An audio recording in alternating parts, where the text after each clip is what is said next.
So here we go, Android 16 QPR1 is now available. This is a frankly massive update, so no more messing around.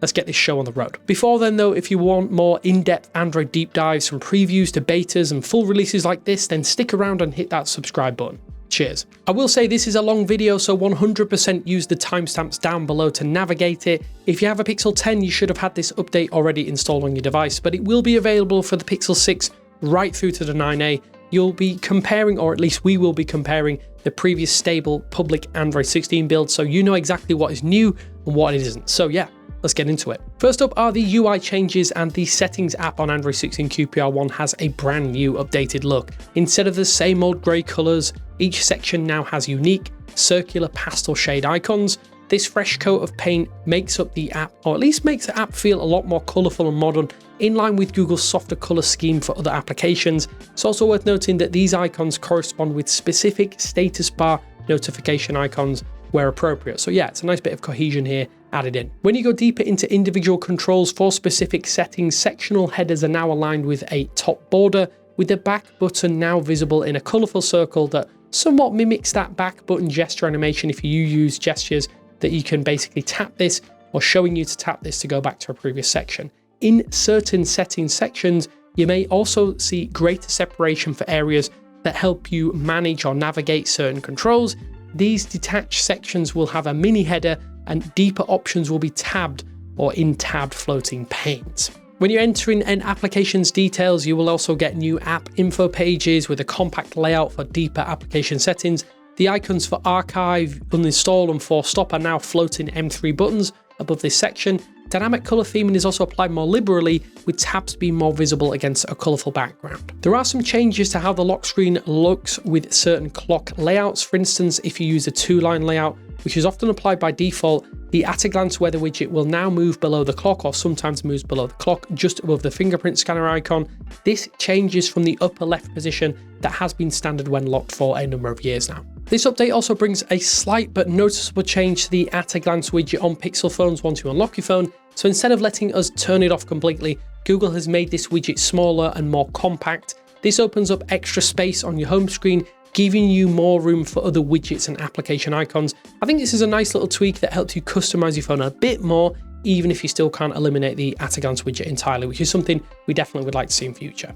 The default two-line lock screen clock has seen some changes here that you probably might have noticed in QPR1.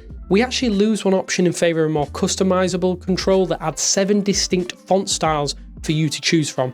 This is the only current lock screen clock that gains the clock style width tuning, but you can adjust this within the wallpaper and style application to suit your specific preferences. If you want to make changes to your lock screen instead of the old spinning list of shortcuts, they're now shown in a simple grid format. I think this makes this much easier to see all of your options at once. To choose a shortcut for the left or right side of your lock screen, you'll find a new toggle switch at the bottom of the display as well. Within settings, the battery section now has a more compact layout with a thicker battery capacity icon to better match any of the Material 3 Expressive design choices.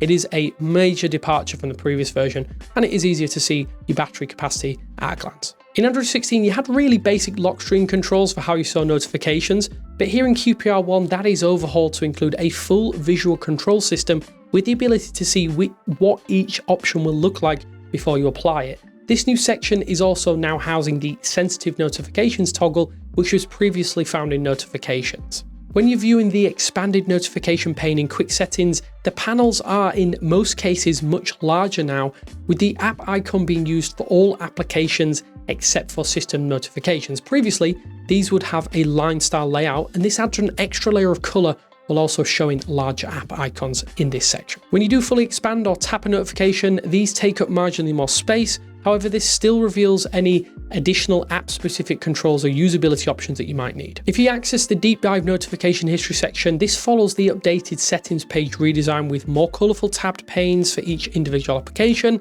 Separation is less visible on lighter backgrounds, while the expansion chevron controls are smaller and bolder. App grouping remains the same as previously, but it does work as it did before. The device unlock screen has been altered to separate the face and fingerprint options here. If watch unlock is supported or available, this will be added as a menu option on your device as well. Further options like enhanced pin privacy, lock timeout and instant power button locks are still found in that screen lock section.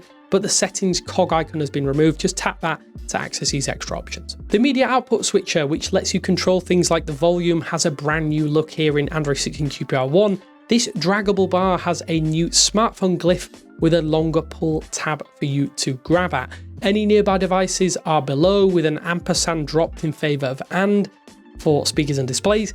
The icons for smart speakers and TVs are much smaller here, and the connected device button is now above the volume slider for ease of reach if you do need to access that. Before you actually unlock your device for the first time, you might notice that the pin entry screen has changed with bigger text on the number pad.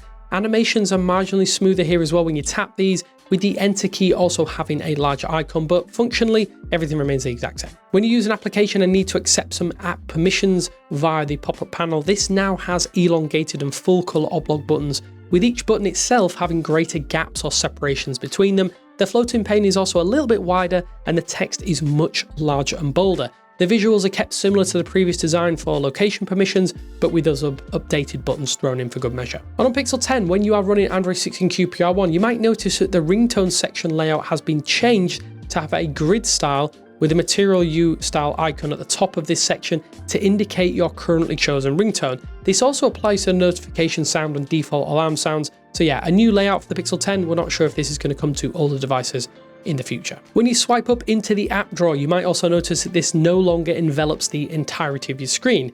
Instead, you get a little sliver of the top portion of your home screen shown in the background with a bar or pull tab to indicate that this section can be dragged down or minimized with that downward swipe. It's a really nice touch. I think this really ties everything together. As for usability changes, they are absolutely huge here in Android 16 QPR1, and none are bigger than the quick settings panel overhaul, which finally adds the ability to resize all of your quick settings tiles. This has some added utility for specific options, but you are now able to mix and match icons using the 2x1 layout and the 1x1 tile. The maximum allows for 16 individual tiles when the quick settings panel is fully expanded, or 8 when you view that brief section just viewing notifications. If you want to add a new tile, there's also new sections to quickly locate the tiles you want based upon existing setting sections. If you add a new tile, by default the size is minimized. Just tap any tile itself and use the pull tab on the right to increase the size when that mini pull tab appears. When you rearrange these, a shadow outline will show you exactly where it will appear and makes it easy to find that perfect placement. If you happen to make a ton of changes to the quick settings panel and aren't really happy with the layout, well then you can just scroll down to the bottom and you'll find a brand new reset button that will restore all quick settings tiles to the default layout. You'll have a pop-up here as well to warn you that it is going to refer to that.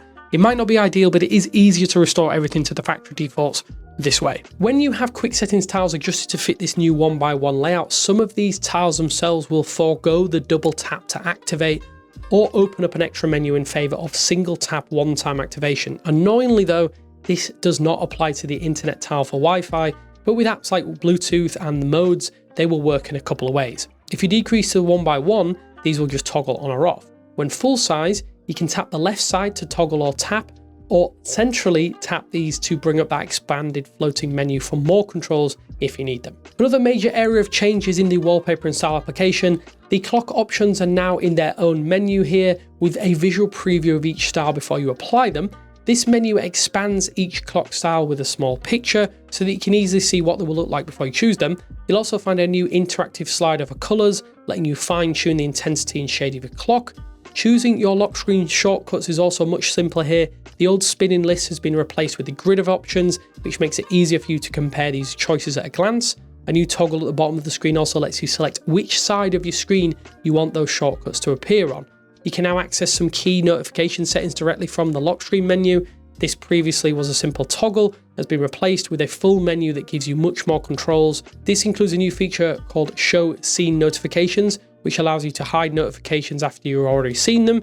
This update also moves toggles for silent and sensitive control notifications into this menu, making them much easier to find as well. And it's a big overhaul for this section that we have relied on for a number of years now.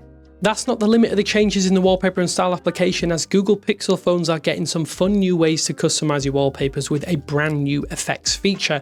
So now after you pick a photo for your wallpaper, you'll see a button that lets you apply some creative changes. One of the new effects is called Shape. It can take the main subject of your photo, like a person or a pet, and fit them into one of 5 different shapes. It also adds a matching colour around this, which you can adjust with a slider to get the look just right. Another cool effect is a weather option. This adds a gentle animation of rain, snow, fog or sunshine right on top of your wallpaper by default. You can even set this to automatically match your local weather conditions, so your phone's background will always reflect just what's happening outside. The cinematic wallpaper option, which adds a cool 3D effect to your photos, has also been moved into this new effects menu, putting all of your creative wallpaper tools in one place. These updates make personalizing your phones look a little bit more creative and more interactive, and definitely siloed away in a section that makes a lot more sense. Before you actually set a wallpaper, there is also a new suggested photos carousel that will pull images from your on-device gallery to set as a wallpaper on your phone. This is visible in the main wallpaper and style section underneath that mini preview, but tapping more wallpapers now has this section right at the top for easy access. In our testing, it appears to pull from albums of similar photos, for instance pets or people, but it might work differently on your phone based upon the photos that you have available. You might also notice that when you're choosing a wallpaper, there is a brand new full screen page that will load to confirm or let you apply this to your device. It does exactly the same as it did previously with that tiny floating panel. It just has a new clean look and some extra animations to fit with the rest of Material 3 Expressive. Back on the home screen, the quick wallpaper picker panel has an ace up its sleeve with Android 16 QPR1. Any changes you've made to the color palette settings will now be remembered when using this quick switcher. This applies to quick settings toggles, tones and hues across all other areas of your device. So if you set a wallpaper and you like a specific theme, at least you know when you change back to it, nothing's going to be destroyed. An absolute huge change for anyone with a Pixel 8 or newer though is that provided you have a USB-C adapter or compatible converter, you can access a dedicated desktop mode offering a simplified DeX-like UI. You need to go into developer options and enable this, but it does somewhat mimic the existing Chrome OS layout with a taskbar that has docked apps on your phone. There are 3 on-screen classic 3-button controls on the bottom right to access the home, back and recents menus. You're able to run this on various display sizes and shapes. Output will try and lock to 60Hz, but it may differ depending on the display that you are using. I will say the only downside is that the output will scale quite drastically, and it might lower the resolution more so than expected, as there can be pixelation on larger displays. App windowing works very similar to Windows, with the ability to grab the corner of a window and resize it at will. There are no restrictions for size in either here. Hovering over the maximize button will bring up a window control that includes snapping to either side of the display. It feels very much like Windows, and in Chrome for instance, you get that right click option to match a long press. Not all applications will work very well, but for some Android games, I think this is a really great way to play mouse and keyboard, and for emulation, might be a really cool option. The desktop mode is still technically a developer feature, and as I say, you will need to toggle this from developer settings. We do expect it to continue to progress with more functionality and features as Android gets updates. On the Pixel tablet, you can enable this, but it will not work with an external display as it's not supported on the Pixel tablet itself. Instead, you can use the tablet screen in a desktop-like manner, like certain Samsung tablets. So if you pair this with the mouse and keyboard, it might make your Pixel tablet a little bit more productive on the road.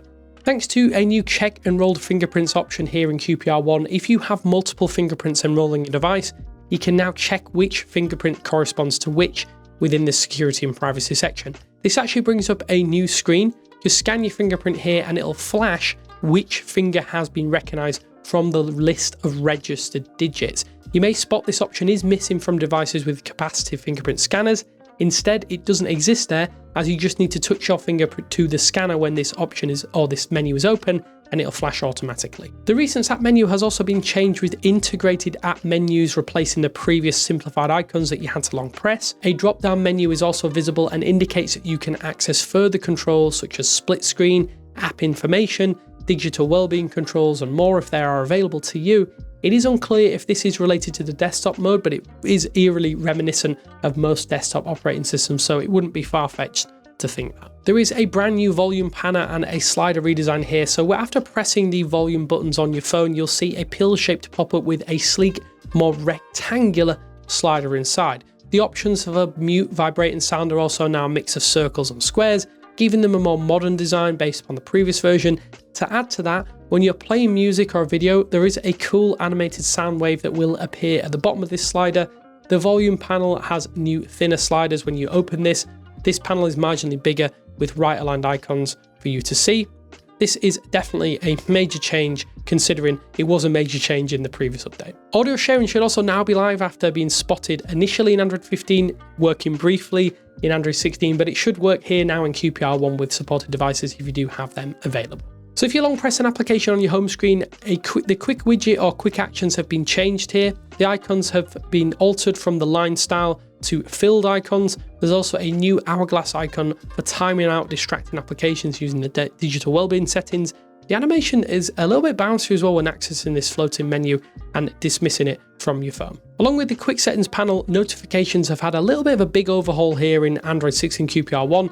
A large clear all button now appears below any notifications. This might not appear if you don't have any available, with quick circular shortcuts of your notification history and settings on either side of this.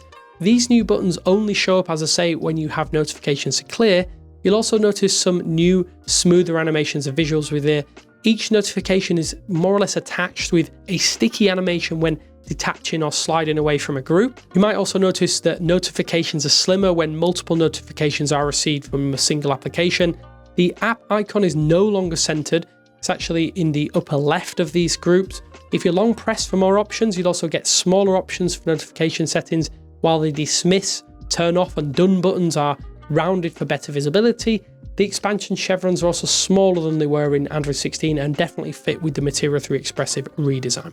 If you do happen to have the Pixel tablet and you update to QPR1, you have the ability to fully customize a clock for the first time with this update. Some of the clocks definitely work better than others on this larger screen, but will definitely work in landscape mode when docked or locked. Alongside the update is slider style. Interactivity has been emphasized here in QPR1 when reaching the maximum levels of these. Icons will move inward, allowing for better fine-tuning at the upper echelons of these. For instance, when using the brightness slider, the sun icon will move inwards when reaching that 95% brightness level, letting you make much more micro adjustments, and this applies to every area of the system where this is visible. So whether it's refinement or under the hood adjustments, there are also some undoubted performance benefits with Android 16 QPR1. For instance, closing applications when in the recents menu is marginally faster with zero lag when doing so. Open applications can be quicker in many cases. I think on older devices this might be more pronounced, but it definitely seems to have improved it on the Pixel 9 series that we've tested it on. System vibrations are also available in more areas here in QPR1. The most prominent example of this is when making changes to the app icons or the arrangement of these on your home screen. So dragging an app icon will give you a vibration to indicate that you have found a new cell position in your grid layout. There's also haptic feedback when using the quick wallpaper selector for the first time as well, and in some areas, haptic feedback definitely feels a lot stronger in a lot of areas. System level pop-up messages like the USB connection notification will have much smaller chevron toggles to maximize or minimize, and this applies to some other system level notifications as well within the quick settings section. For the first time in display and touch, there is a dedicated always on display toggle. You can explore this for more information. However, there are no further settings to adjust or tune. You can also search for this in settings and it will pop up that option as well for the first time. Within the accessibility section, you can now enable a new magnify keyboard option if you do want to use this. This is just going to make things a lot more visible, especially with those third-party keyboards. When making a phone call or talking to Gemini Live, that popular status bar chip that appears in the upper left of the status bar can be tapped to launch a new mini floating menu that gives you call controls such as hang up, mute or continue without needing to leave the application you're currently in. Tap this again and it should take you to the app that you want to use in full screen. So it wouldn't be an Android update without some cosmetic changes, and one of the most obvious from the very get-go is the brand new system font, which is used across every area of Android 16 QPR1. It is wider and more bubbly, and although I do think this does it a bit of a disservice by even saying out loud, it does have some elements of Comic Sans about it, meaning that it's softer, it's more approachable, and feels very, very easy to read. In some ways it feels less techy, and that fits in with the playful elements, or at least the most playful elements of Material 3 Expressive. I really like this font, and you're probably going to see this a lot more as Android progresses and Android updates progress over the next few months. You'll also instantly notice how much care and attention has been placed on vast sections of animations in Android 16 QPR1, from subtle bounces to the timing for specific animations. It is all part of what makes this such a departure from other Android builds out there. You might notice mini bumps, like on the secondary apps in the recents menu. When you close them, you'll see the second application sort of like vibrate and bump into view. or even things like how notifications split apart and detach, almost like liquid. The lock screen clocks have more life with playful touches to them. It's visible in almost all areas of this software build, and I love it. I think it's a really nice touch, and animations have been tuned, something I try and keep my eye out on here on the channel. And while it is a bit of a running joke that Google can't leave the media player alone, it is, yeah, they haven't left it alone this year. Android 16 QPR1 is just a limited though change to the new pause play button, which is squat and less circular, fits in again with the rest of the Material 3 Expressive redesign. In sound and vibration and in other settings areas, there are also new pull tabs for sliders, which are a lot longer and thinner, that make it easier to adjust the volume for each specific option without obscuring your view. This is also visible in all areas where these new pull tabs are used, and I think it's a nice touch. It definitely looks a little bit weird, but once you get used to it, it makes a lot of sense. Google has updated the software update screen here to be more compact with a simple "Your device is up to date" message and a smaller icon.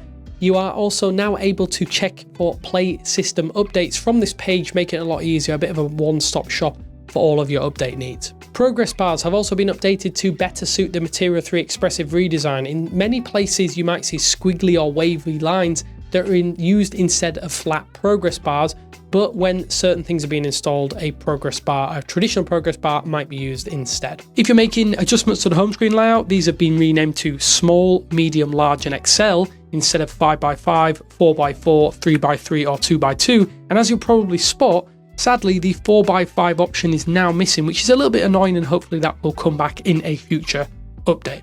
In some sections of settings or menus in system applications, these now might have squircle selectors, effectively not quite a circle, not quite a square. Most prominently, you'll see this in the wallpaper and style application when making certain choices. Just makes it a little bit easier, I guess, in some respects to see which option you have selected at any point in time. And when you launch into the Recents app menu, the screenshot and select tools are now housed in M3 style buttons to make it a little bit more obvious that these can be pressed rather than the previous floating text options. This also applies to the clear all button at the far left. It's slightly different than it was before. It's not massive change to that option though.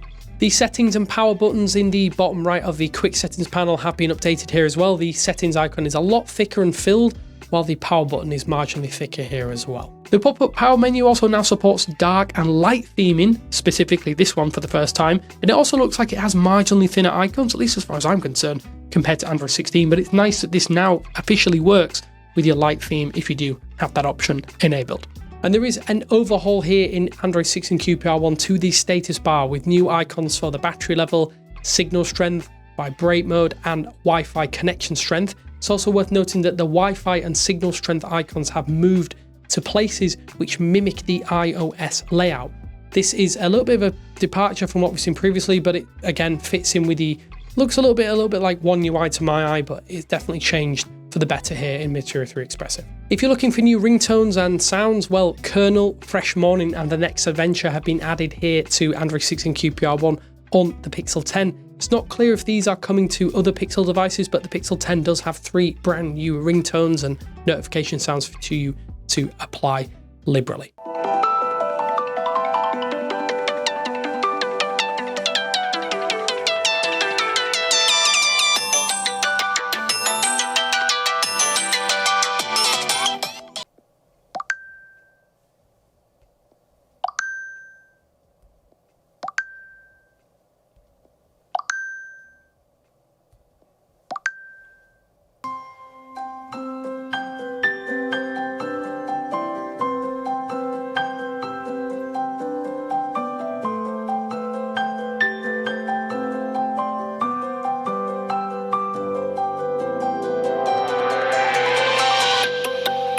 The layout of the Pixel Launcher search bar has also been altered this time around with QPR1, with the microphone icon and Google Lens mini shortcuts now housed within a mini, smaller search bar. The AI mode shortcut is now found outside in its own mini circular button. This is all in a dynamic color themed oblong that also has the brand new Google G logo, which isn't present on older builds for whatever reason. And Modes now has filled icons rather than the old Limestone icons found in pre-Android 16. It definitely fits again with the rest of the aesthetic that this system is going for. When you launch Gemini in Android 16 QPR1, you also get a much cleaner animation to indicate that it's going to start. Our current screen will appear to shrink inward from the edges, as if the display itself is getting smaller with black outlines, Then a new menu for Gemini smoothly slides up from the bottom of the screen. At the same time, your original screen pops back to its normal size, ready for you to use, ask a question or use the new features. It's a smooth and stylish way to open up Gemini, I can't deny that, making it feel a little bit more seamless, or a more seamless part of your phone, which is of course a big component of what Gemini is going to be doing in Android moving forward. The cellular status bar icon has been changed, but it actually has a 5-step strength indicator, which is also present in settings, internet and mobile data. The icon previously only offered a 4-step strength indicator, so hopefully this means more accurate notifications effectively of how strong your mobile data signal is wherever you happen to be. So spacing within the settings application has increased with more padding between various sections and headers here. It definitely spreads things out and makes things a lot clearer of what section certain things are, although there is some extra controls as well added to certain sections which make up for this extra spacing. Toggles within the settings app also now have a check mark to indicate whether they're actually enabled or active. So when they're inactive or disabled, there will be an X in the button itself. Makes it a lot easier to see multiple toggles at once and know which is working, which isn't, which needs to be enabled or disabled accordingly. The Pixel Launcher search bar shortcuts are also now fully dynamic color themed. This includes the search bar, the microphone, the Google Lens and AI mode shortcuts. Previously, this weren't themed to your device settings. Likely to enhance visibility, you may see greater application of drop shadow on the system font used here in Android 16 QPR1. This will heavily depend on the wallpaper you're using, but can be most notable in areas such as the at a glance widget or the now plain text on the lock screen, but it is visible in lots more areas. Drop shadow is more liberally applied here in QPR1. One big benefit of QPR1 is that deeper colors are now available here when you are using dynamic color theming settings. It may mean you get different combinations within the same wallpaper from Wallpaper and Style, but this will vary from wallpaper to wallpaper, but overall things are a lot more vibrant here than they were in the previous update. The reset button is now a simple back arrow that undoes any changes within your quick settings tiles or layouts. So if you do want to make changes, remember that the upper right icon is basically undo in all but name. Google has added some playful new looks to the brand new battery icon when charging to fit this sideways layout. An elongated outline is visible when you plug in for the first time, while a lightning charging icon is found to the left side. When hitting your 80% charge limit, you may see a shield here as well. A plus icon is visible when you have battery saver enabled, and the battery changes to yellow when this is done so. Ordinarily, the battery icon stays white, but it will go red when it dips below that 20% level, so long as battery saver is not visible or active. It just makes it easier to see what's happening at a glance, and that mimics a lot of other phones out there on the market. And the battery and charging optimization section within settings has now been updated to match the brand new status bar icon for the battery, but that's not all, as the icon itself will actually match your device's dynamic color theming settings. If you happen to change out, you'll see that the animation now fills with the correct color based upon those settings you may have chosen already.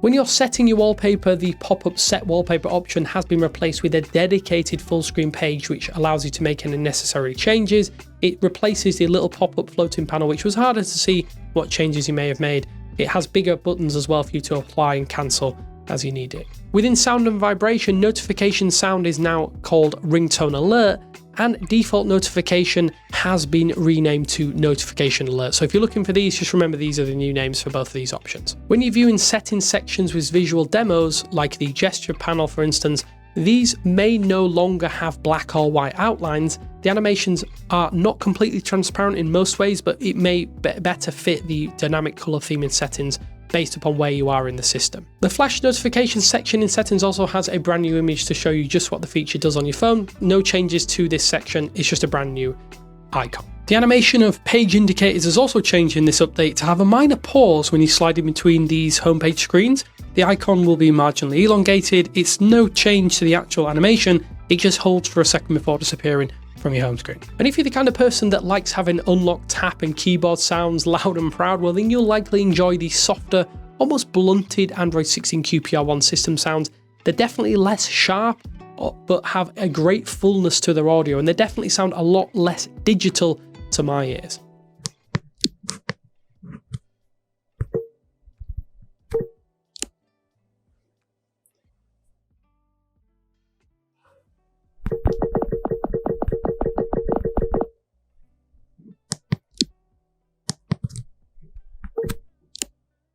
So that's everything, and as you can tell, that is a frankly massive Android 16 QPR1 update. I think it's unbelievable that we've had such a huge update after what was such a small Android 16 release back in June. I think go enjoy it, go soak it up, install it on your devices. This is, in my humble opinion, the best version of Android out there right now. It's completely stunning from start to finish, and I can't wait to see what the future holds for Material 3 Expressive. Heck, Material 4 Expressive down the line. Hopefully you enjoyed this ultra deep dive into all the machinations and changes here in QPR1. But cheers for watching and cheers for sticking around if you made it this far. Hopefully you gained something from this and you've seen something that you like. Let me know what your favourite feature down is in the comment sections below, and I'll speak to you later.